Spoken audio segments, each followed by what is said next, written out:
하나님의 은혜 가운데 개국 6주년을 맞이한 이스라엘 선교 전문 방송 브레드TV에서는 특별한 일을 새롭게 시작합니다. 바로 헬라어로 쓰여진 신약 성경을 유대인의 관점에서 유대인이 영어로 번역한 것을 다시 한국어로 번역해 출판하는 일입니다. 성경을 번역한다는 것은 절대로 쉬운 일이 아니죠. 시간도 오래 걸리고 하나님과 성령님의 인도하심이 없이 번역되는 성경은 절대로 성경이라고 할 수가 없습니다. 또 다른 책과는 달리 시간도 오래 걸리고 비용도 만만치 않게 드는 일이죠.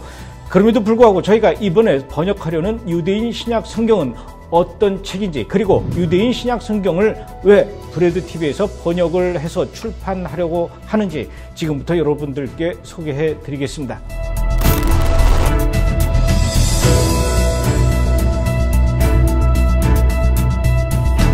우리 모두가 잘 알다시피 대부분의 유대인들은 예수님을 믿지 않죠. 예수님을 믿지 않는 정도가 아니라 심지어는 제가 봤을 때는 예수님을 저주까지 합니다.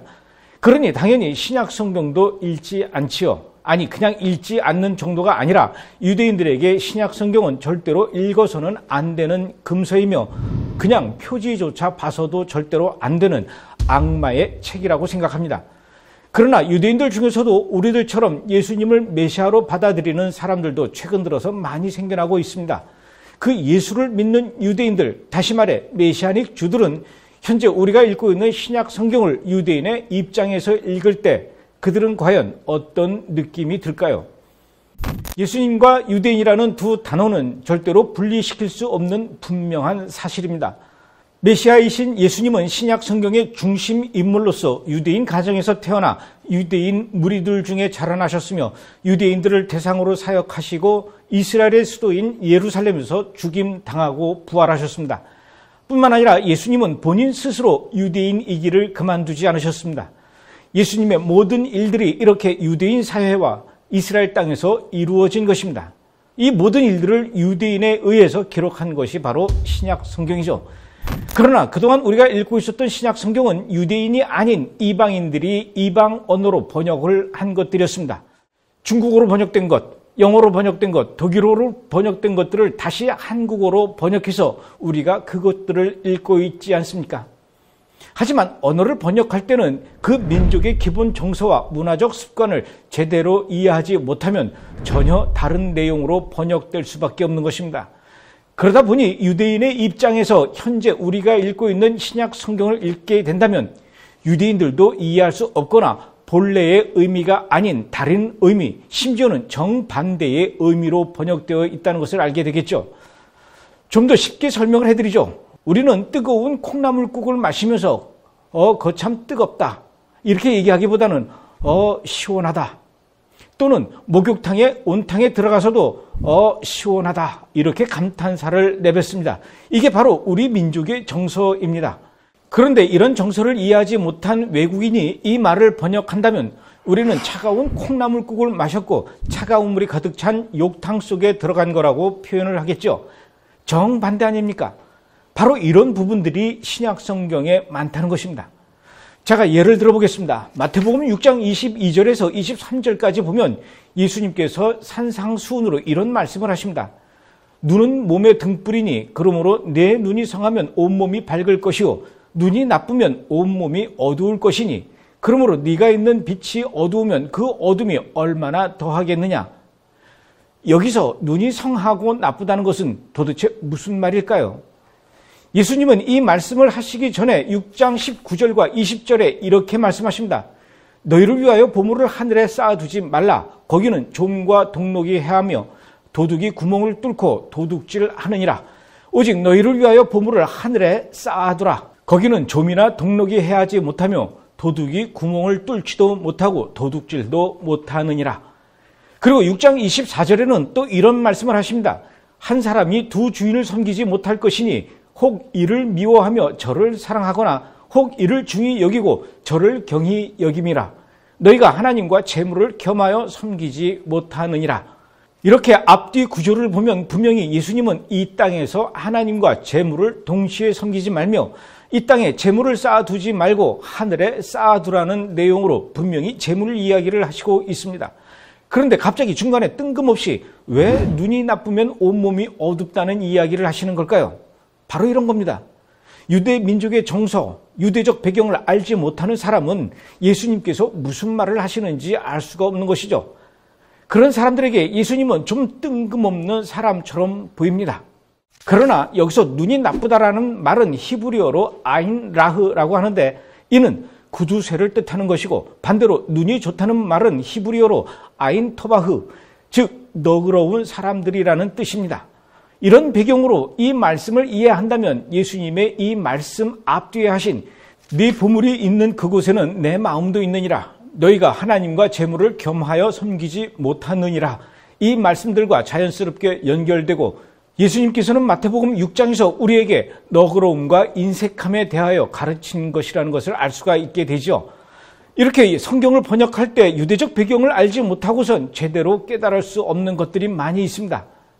우리가 또 주목해야 할 것은 기존의 신약 성경 번역이 기독교 안에서 반유대주의를 키우는 악순환을 만들어 왔다는 것입니다. 물론 현재의 신약 성경에서 드러나게 반유대주의에 대한 내용을 찾아볼 수는 없습니다. 하지만 문제는 초대교회 때부터 반유대주의자들은 신약 성경의 구조를 악용하여 스스로를 정당화하고 기독교 신학에 스며들었다는 것입니다. 신약 성경의 번역가들은 본인들이 반유대주의자들이 아님에도 반유대주의적인 신학에 물들어 반유대적 번역본을 만들어내었던 것이죠. 이러한 번역본을 읽는 독자들은 반유대적인 태도에 둔감하게 되고 유대 전통에 대해서 아주 무지하게 됩니다. 그러면서 아주 자연스럽게 기독신학의 반유대주의를 강화시키는 데 일조하기도 하죠. 물론 그들 스스로도 반유대주의가 그들 마음에 새겨져 있음을 인지하지 못했을 수도 있습니다. 또 다른 한편으로 반유대주의자가 되어 유대인을 핍박하며 그러한 행위가 하나님을 섬기기 위해 하는 행위라고 생각할 수도 있죠. 역시 예를 들어 볼까요? 갈라디아서 4장 9절과 10절입니다.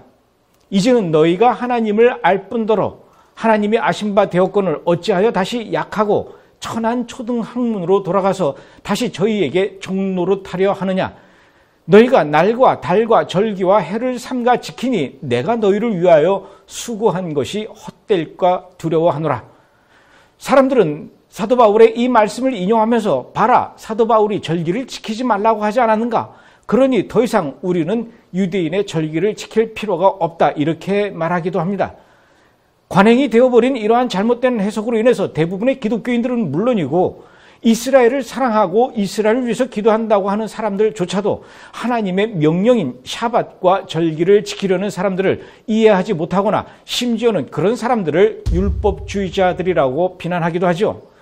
하지만 이것은 바울이 유대인의 정체성을 버리고 기독교로 개종했다는 터무니없는 생각에서 비롯된 해석의 결과일 뿐입니다.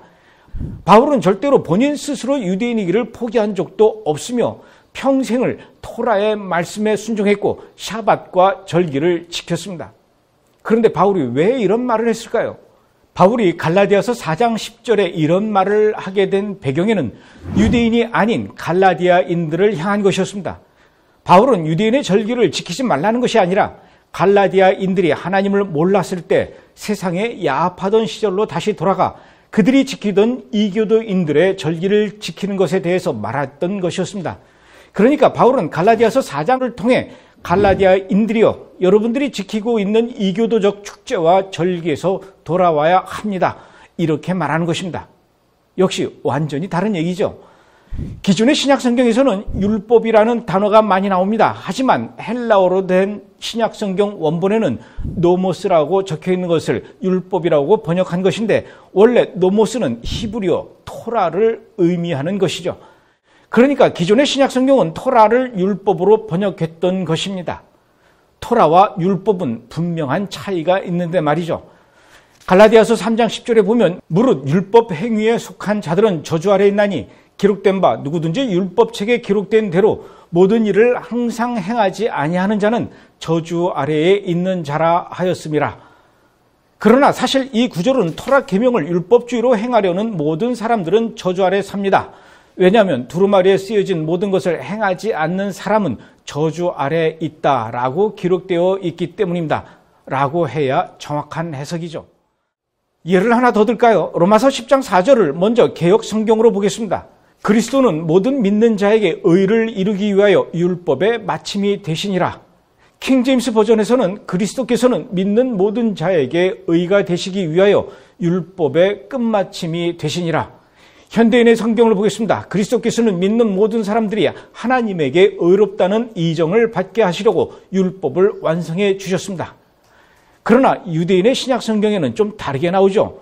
For the goal at which the Torah aims is the Messiah who offers righteousness to everyone who trusts 라고 적혀 있는데, 이것을 번역하게 되면 토라가 추구하는 목적은 믿는 모든 자에게 의를 베푸시는 메시아이다.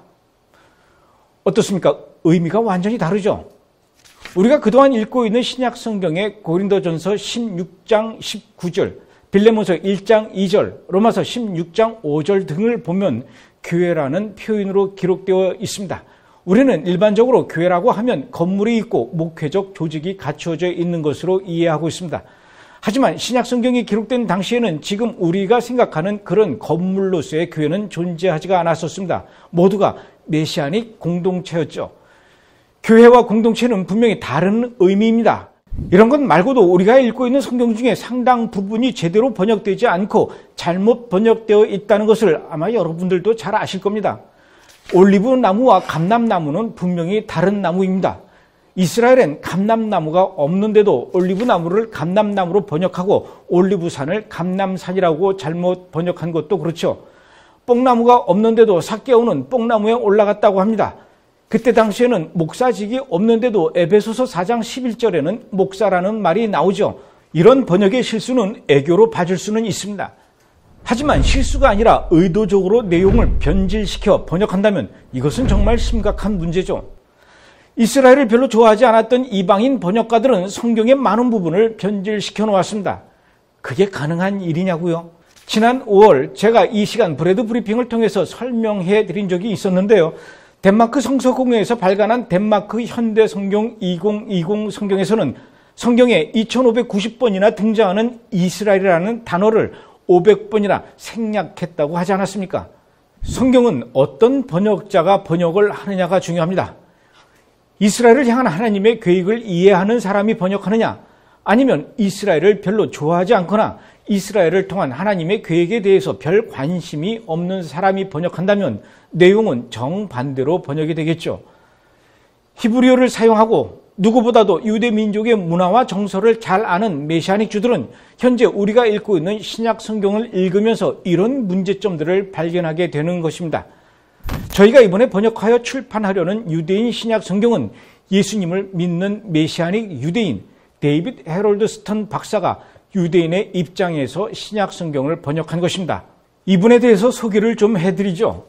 1935년 미국 로스앤젤레스의 유대인 가정에서 태어난 데이빗 해롤드 스턴은 프린스턴 대학교에서 경제학 박사 학위를 받고 UCLA의 교수를 지냈습니다. 그러다가 37살이었던 1972년 예수와를 메시아로 믿게 되면서 그의 인생은 확 바뀌게 되죠. 그 후에 풀러 신학교에서 신학 석사 학위를 받았으며 현재는 아메리칸 주이시 대학으로 이름이 바뀐 유대교 대학교에서 대학원 과정을 밟았습니다. 1976년에는 유대인 선교단체인 주스 포 지저스에서 1년 동안 스태프로 섬기기도 했고요. 미국 풀러 신학대학에서 유대주의와 기독교 과목의 강좌를 맡으며 강의를 하고 메시아닉 유대인 컨퍼런스와 미국 메시아닉 유대인 지도자 모임들을 조직해서 임원으로 섬기며 메시아닉 운동에 적극적이었습니다.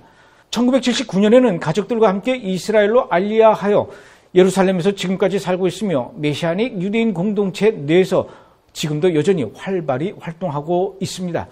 1988년 메시아닉 유대인 선언서라는 책을 출판했는데 이 책은 오늘날의 전 세계에 있는 메시아닉 유대인 운동이 가진 사명과 정체성, 역사, 신학 체계, 그리고 계획을 개괄적으로 설명해주는 기념비적인 책으로 정평이 나 있습니다.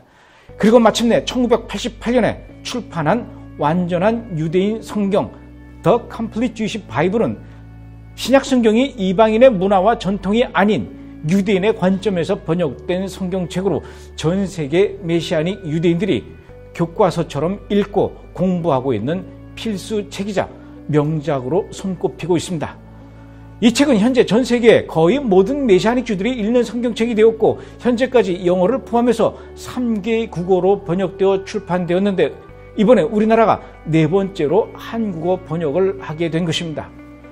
저는 이 책을 출판한 미국의 메시아닉 출판사로부터 한국어로 번역해서 출판하는 것을 기쁨으로 허락한다는 계약서를 받게 되었고요.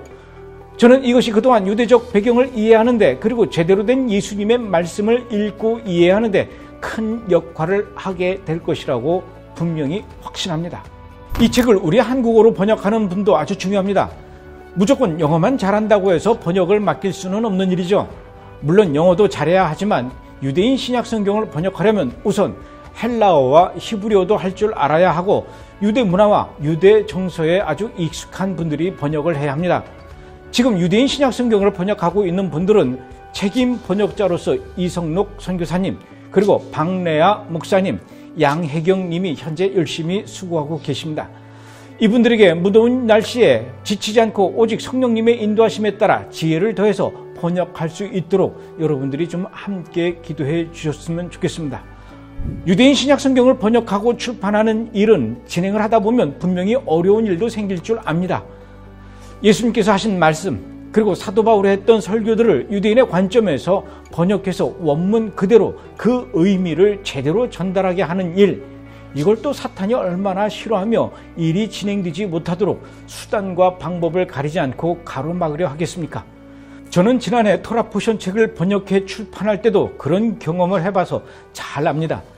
그럼에도 불구하고 저희들이 잘 이겨내서 마침내 이 땅에 유대인 신약 성경이 선보일 수 있게 해달라고 여러분들께 기도를 부탁드립니다. 한국에 기독교 복음이 들어온 지 130여 년이 되었습니다. 그동안 우리에게는 참 여러 가지 버전의 성경책이 번역되어 출판되어 왔다는 것도 잘 아실 겁니다. 그러나 이제 우리가 유대인이 번역한 신약 성경을 읽어야 할 때가 되지 않았을까요? 이제는 우리가 이방인이 번역한 성경책을 넘어서 유대인이 유대인의 정서와 관점을 제대로 파악해서 번역한 신약 성경을 읽으며 진짜 복음의 본질로, 예수님 말씀의 본질로 돌아가야 하지 않을까요? 그리고 그때가 바로 지금이며 그 위대한 일을 저희에게 맡겨주신 것을 무한한 영광과 축복으로 생각하며 오랜 기도 끝에 이 일을 감당하기로 했습니다. 번역은 이미 시작되었지만 1차 번역, 2차 검토, 3차 검토 이렇게 하다 보면 제 생각에는 아마도 지금부터 약 1년 정도 걸리지 않을까 생각이 됩니다. 내년 8월 1일 브레드TV 개국 7주년이 되기 전에 저는 이 책을 반드시 번역 출판을 마치고 여러분들에게 선보이려고 합니다. 아직 정확한 비용은 제가 산출을 해보지 못했지만 비용도 분명히 많이 들 거라 예상이 됩니다. 그래서 저는 여러분들에게 제안을 하겠습니다. 이 유대인 신약 성경을 저와 여러분이 같이 만들어가면 어떨까요? 여러분들이 미리 구입해 주시는 겁니다. 400여 페이지 될 것으로 예상되는 유대인 신약 성경의 책값을 35,000원으로 정했습니다. 저희 브레드TV 홈페이지에 유대인 신약 성경 프로젝트라는 배너가 있는데 이것을 클릭하시면 여러분의 이름과 주소 그리고 구입하려는 권수를 적어주시면 그럼 저희가 이름과 주소를 정확하게 기록하고 기억했다가 책이 나오면 여러분들께 제일 먼저 전해드리도록 하겠습니다. 저희는 홈페이지를 통해서 현재 유대인 신약 성경의 출판 작업이 어느 정도 진행되었는지를 자세히 공개할 것입니다.